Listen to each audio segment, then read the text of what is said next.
Assalamualaikum anak-anak hebat kelas 4. Bagaimana kabarnya hari ini? Semoga solih-solihah kelas 4 dalam keadaan sehat ya. Alhamdulillah. Hari ini Ustazah akan menyampaikan materi IPA ya. Tema 1, subtema 3 ada di halaman 54 dan 61 tentang pemantulan dan penyerapan bunyi. Baiklah solih-solihah, kita mulai dengan pemantulan bunyi. Pemantulan bunyi yaitu bunyi dapat dipantulkan jika mengenai benda yang keras seperti dinding, kayu, kaca, atau besi. Maka bunyi akan dipantulkan ya.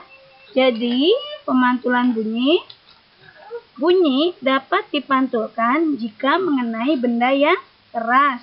Nah, contoh bendanya ada kaca, dinding, besi, dan logam. Sedangkan penyerapan bunyi adalah bunyi dapat diserap jika mengenai benda yang lunak. Ya. Misalnya contoh bendanya karpet, karet, busa, kertas, goni, dan wol. Benda-benda tersebut dapat digunakan untuk mencegah terjadinya gaung atau kerdam. Peristiwa penyerapan bunyi sering kita alami ketika kita pergi ke gedung bioskop ya. Dinding dan langit-langit gedung bioskop, gedung pertemuan atau studio rekaman dilapisi oleh peredam bunyi agar suara tidak terdengar sampai keluar bioskop ya. Jadi pemantulan bunyi itu bunyi dapat diserap jika mengenai benda yang keras, itu dapat dipantulkan.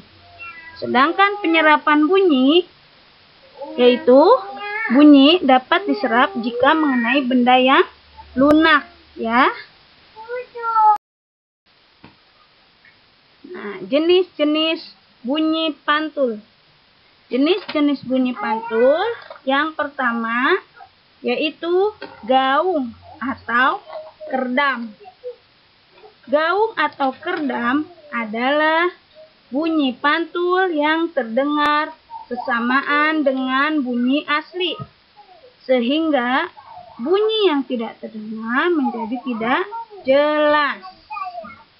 Ya, gaung atau kerdam sering kita temukan saat kita memasuki ruangan yang kosong.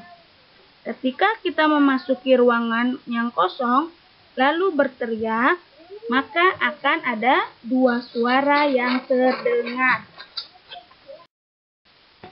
Yang kedua adalah bunyi pantul. Ya, jadi jenis-jenis bunyi pantul. Yang kedua yaitu gema. Ya.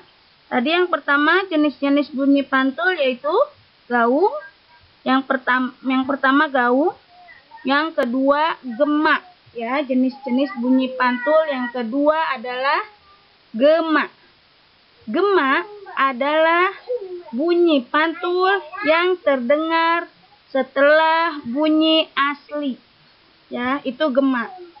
Gema dapat terjadi di alam terbuka seperti di lembah, jurang, gua, hutan ataupun bukit.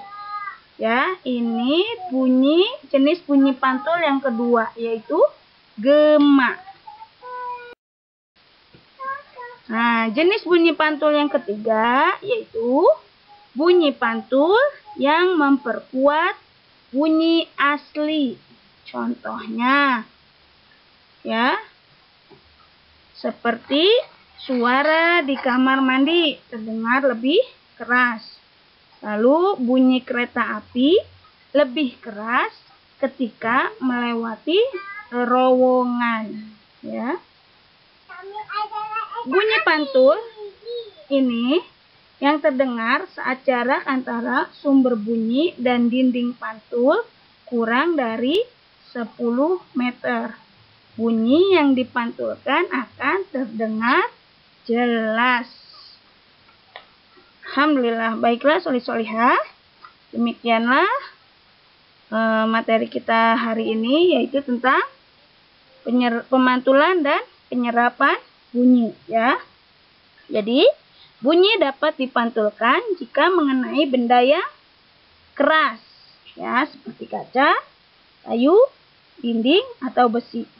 Dan bunyi dapat diserap apabila mengenai benda yang permukaannya lunak, seperti karpet, karet, busa, kertas, dan wol, ya. Nah, macam-macam atau jenis-jenis bunyi pantul ada 3. Yang pertama, gaung atau kerdam. Yang kedua, gema. Gema yaitu bunyi pantul yang terdengar setelah bunyi asli. Ya, yang ketiga, bunyi pantul yang memperkuat bunyi asli. Oke. Tugasnya untuk materi IPA hari ini yaitu di buku paket Bupena halaman 69, muatan IPA KD 3.6. Ya. Nanti difotokan dan dikirim ke Ustazah Ani, ya. Oke, soli-solihah. Cukup sekian dari Ustazah. Assalamualaikum warahmatullahi wabarakatuh.